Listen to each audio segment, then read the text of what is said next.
বলেছেন, আস-সাহাবী কান-নুজুম কাইক্তিদাইতু বিইহতিদাই। আল্লাহর নবী বলেন, উম্মতেরা, হযরত সাহাবায়ে কেরাম রাদিয়াল্লাহু তাআলা আলাইহিম আজমাইন, তারা হলো তোমাদের জন্য তরকারাজির মতন। কারণ গভীর অন্ধকারের মধ্যে হোক, গভীর দেখা যায় সমুদ্রের মধ্যে যখন নাবিকরা নৌকা নিয়ে চলে, যখন সমুদ্রের মধ্যে যখন বড় জাহাজওয়ালারা জাহাজ নিয়ে চলাফেরা করে, তখন দিক নির্দেশনা দেওয়ার জন্য করার জন্য আল্লাহ রাব্বুল আলামিন আকাশের মধ্যে কিছু তরকারাজি সাজিয়ে রেখেছেন, যা দিয়ে মানুষ পথ দেখে চলে। যখন চাঁদটা ওঠে তখন মানুষ মনে করে চাঁদটা কোথা থেকে উঠলো, যখন সূর্যটা উঠলো তখন মানুষ মনে করে সূর্যটা কোথা থেকে উঠলো, পূর্ব দিক থেকে সূর্য উঠলো। কোথা থেকে চাঁদটা উঠলো, তখন মানুষ দেখে পূর্ব দিক থেকে চাঁদ উঠলো। সূর্যটা কোথায় অস্ত গেল, দেখা যায় সূর্যটা পশ্চিমে গিয়ে অস্ত যায়। মানুষ দিক নির্দেশনা করে, মানুষ দিক নির্ণয় করে, এদিকে পশ্চিম, এদিকে পূর্ব, এদিকে দক্ষিণ, এদিকে উত্তর। ঠিক কি ঠিক না? আল্লাহর নবী বলেন, আস-সাহাবী কান-নুজুম, কয় সাহাবারা তোমাদের জন্য, সাহাবায়ে কেরাম হলো তোমাদের জন্য তরকারাজির ন্যায়। যদি তরকারাজি দেখে মানুষ দিক নির্ণয় করতে পারে, ও আমার উম্মতেরা, তাহলে তোমরা সাহাবায়ে কেরামের অনুসরণ অনুকরণ করে তোমরা তোমাদের জীবনের পথটা, তোমাদের হায়াতটা, জীবনটা তোমরা ওই দিকে পরিচালনা করবে। সুবহানাল্লাহ।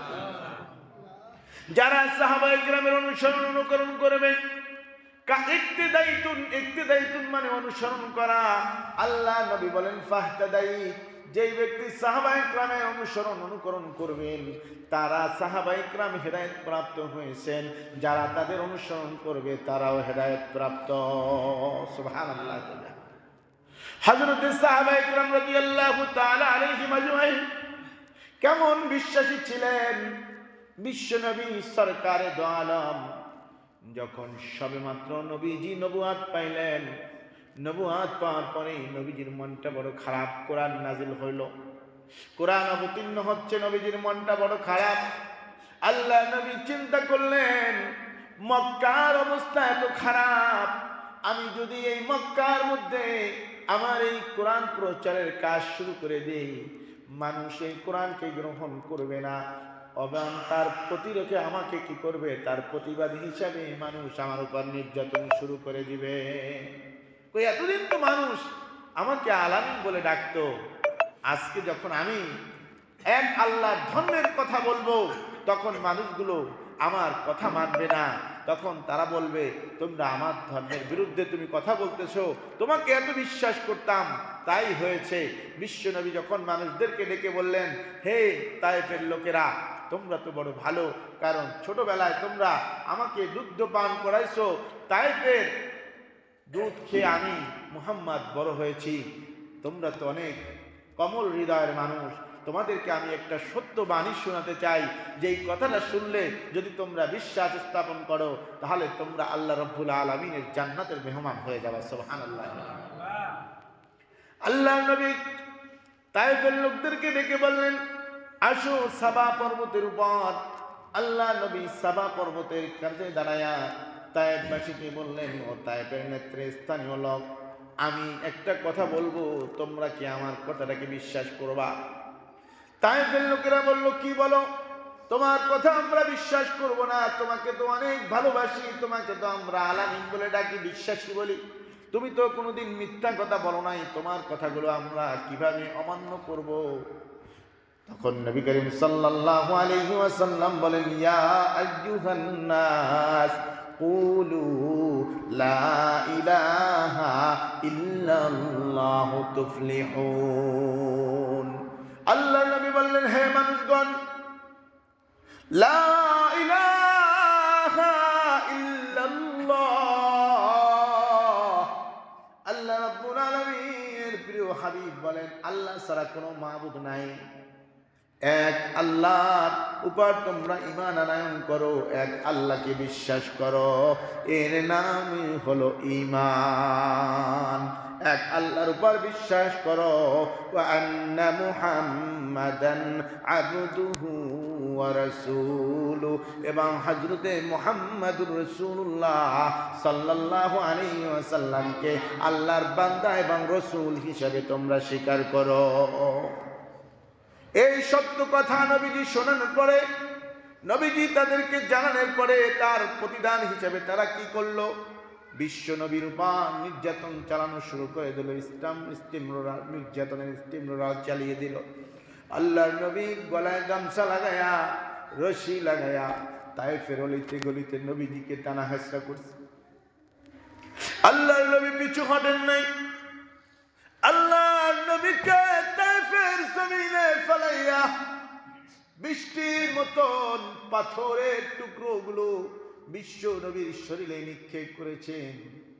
আল্লাহর নবী চোখের পানি ফালান নাই। নবীজি কষ্ট স্বীকার করেছেন, নবীজি কষ্ট সহ্য করেছেন।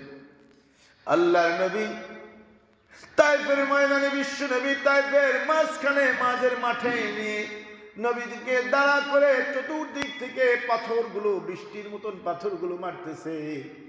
নবীজির শরীরে এক একটা পাথরের টুকরা পড়ে, আর নবীজির শরীর থেকে ফিরকি দিয়া রক্তগুলো নবীজির শরীর থেকে বের হইতে থাকে। আল্লাহ নবী সহ্য করতে পারেন না, রক্তগুলো নবীজি নিজের শরীরে রকমের, নবীজি পানির মতন ডইলা ডইলা রক্তগুলো নিজের শরীরে লাগাই দেয়। নবীজির সাহাবী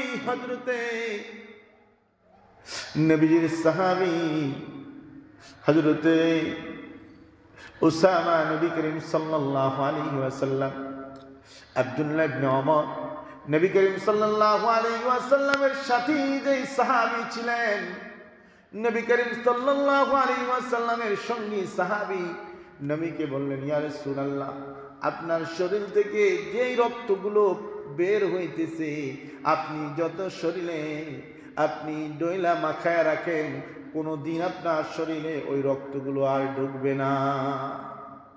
আল্লাহর নবী বললেন, ও সাহাবী, আমি আমার শরীরে রক্তগুলো ঢুকানোর জন্য আমি শরীরে রক্তগুলো মাখাইতেছি না, আমি এই জন্য আমার শরীরে রক্তগুলো লাগাইয়া রাখতেছি। যদি আমার শরীরের এক ফোঁটা রক্ত তায়েফের জমিনে পড়ে যায়, তায়েফের জমিনে আর কোনোদিন কোনো ফসল হবে না। এই জন্য আমি আমার শরীরের রক্তগুলো শরীরে লাগাই রাখি, জানি এক ফোঁটা রক্ত তায়েফের জমিনে পড়ে না যায়। কারণ এই তায়েফটাকে আল্লাহ রাব্বুল আলামিন বিশ্ব নবীর জন্য সাজিয়েছিলেন বিভিন্ন ফল মূল দিয়ে। যারা সৌদি আরবে গিয়েছেন, কারণ সবচেয়ে বেশি ফল, সুস্বাদু ফল হয় তায়েফের ময়দানে। কারণ আল্লাহ রাব্বুল আলামিন হযরত জিবরাইল আলাইহিস সালাতু ওয়াস সালামের মাধ্যমে তায়েফের সমস্ত মাটিগুলো খনন করে মাটি পরিবর্তন করে দিয়েছিলেন। কারণ তায়েফ ছিল অনুর্বর, তায়েফের জমিনে কোনো ফসল হতো না, তায়েফের জমিনে ভালো কোনো ফল হতো না। আল্লাহর নবী ওই জমিনে 4টা বছর বিশ্বনবী মুহাম্মদুর রাসূলুল্লাহ সাল্লাল্লাহু আলাইহি ওয়াসাল্লাম হালিমাতুস সাদিয়ার দুগ্ধ পান করবেন, নবীজি থাকবেন। এই জন্য আল্লাহর নবী থাকার জন্য আল্লাহ ওই জমিনটাকে আগেই প্রস্তুতি করে রেখেছেন। কারণ আমার দোস্ত ওখানে থাকবে, আমার দোস্তের যেন কোনো কষ্ট না হয়। নবীজি বললেন, এই রক্তগুলো যদি জমিনে পড়ে যায়, তাহলে এই জমিনে আর কোনোদিন কি হবে না, ফসল হবে না। বিশ্বনবী মুহাম্মদুর রাসূলুল্লাহ সাল্লাল্লাহু আলাইহি ওয়াসাল্লাম এতটুকু চিন্তা করেছিলেন। নবীজি কিসের দাওয়াত নিয়ে আসছিলেন? ঈমানের দাওয়াত। কিসের দাওয়াত? 1 লক্ষ বা 2 লক্ষ 24,000 পয়গম্বর হযরত আদম আলাইহিস সালাতু ওয়াস সালাম থেকে আখিরি জামানার নবী বিশ্বনবী সরকার দু আলম আকাইনামদার তাজদার মদিনা শফিউল মুসলিমিন বিশ্বনবী মুহাম্মদুর রাসূলুল্লাহ সাল্লাল্লাহু আলাইহি ওয়াসাল্লাম পর্যন্ত 1 লক্ষ বা 2 লক্ষ 24,000 পয়গম্বর শুধু একটা দাওয়াত নিয়ে এসেছিলেন। সেই দাওয়াতটা ছিল লা ইলাহা ইল্লাল্লাহু, লা ইলাহা ইল্লাল্লাহ, আল্লাহ ছাড়া কোনো মাবুদ নাই, আল্লাহ ছাড়া কোনো মাবুদ নাই, আল্লাহ ছাড়া কোনো ইলাহ নাই। এই কথার উপর বিশ্বাস স্থাপন করার নাম হলো ঈমান। কি? ঈমান।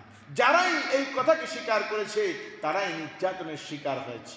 তাদের উপর নির্যাতনের স্টিম রোলার চাপিয়ে দেওয়া হয়েছে, তাদেরকে ফাঁসির কাস্তে ঝুলতে হয়েছে, তাদেরকে গাছের সাথে ঝুলাইয়া মারা হয়েছে, তাদেরকে বন্দী করা হয়েছে, তাদেরকে দুনিয়ার থেকে নিশ্চিহ্ন করে দেওয়া হয়েছে। বেঈমান ইহুদি খ্রিস্টান নাসারা বিধর্মীরা এমনকি একদল নামদারি মুসলমান যারা আরেক মুসলমানকে হত্যা করেছে, আর একজন মুসলমানকে এই দুনিয়া থেকে চিরবিদায় করে দেওয়ার জন্য পায়তারা করেছে। ঠিক কি ঠিক না ভাইরা আমার, বন্ধুরা আমার, আল্লাহ রাব্বুল আলামিন বলেন ঈমান আনয়ন করতে হবে। আমল করার জন্য প্রথম শর্ত হলো ঈমান। ঈমানের জন্য তিনটা শর্ত আছে। এক নম্বরে হলো ইকরার বিল লিসান, দুই নম্বরে হলো তাসদিক বিল জিনান, তিন নম্বরে হলো আমল বিল আরকান। এক নম্বরে হলো মুখে স্বীকার করতে হবে, দুই নম্বরে হলো অন্তরে অন্তরে বিশ্বাস করতে হবে, তিন নম্বরে আমলে পরিণত করতে হবে। এই তিনটা জিনিসের সমন্বয় হলো ঈমান। তিনটা জিনিসের নাম কি? ঈমান। তিনটা আমাদের মধ্যে আছে তো? তিনটা আমাদের মধ্যে আছে।